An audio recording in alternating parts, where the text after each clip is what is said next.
खर्चाची नोंदवही तपासण्यात कसूर केल्याने 7 उमेदवारांना अधिकारी तथा निवडणूक अधिकारी दीपा मुंडे यांनी नोटीस बजावली आहे.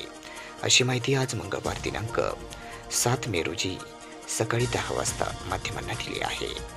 बीड लोकसभा मतदारसंघामध्ये निवडणुकीत उभे असलेले 7 उमेदवारांना निवडणूक खर्चाची नोंदवही तपासणीसाठी सादर करण्यात कसुरी केल्याबद्दल जिल्हा निवडणूक निर्णय अधिकारी तथा जिल्हाधिकारी दीपा मुंडे यांनी त्यांना नोटीस बजावली आहे.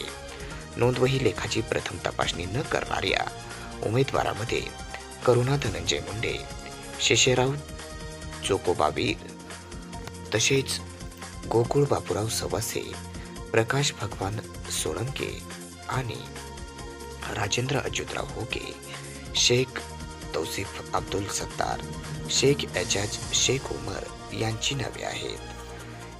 यांनी निवडणूक आयोगाच्या निर्देशाप्रमाणे प्रथम खर्चाची नोंदवही शनिवार दिनांक 4 मे रोजी सकाळी 10 ते सायंकाळी 5 या कालावधीत खर्च संनियंत्रण कक्ष 39 बीड लोकसभा मतदारसंघ, राष्ट्रीय विज्ञान केंद्र NIC कक्ष, जिल्हाधिकारी कार्यालय बीड येथे उपस्थित राहून अथवा प्रतिनिधी उपस्थित राहून नोंदवही तपासणी करून घेणे बंधनकारक होते.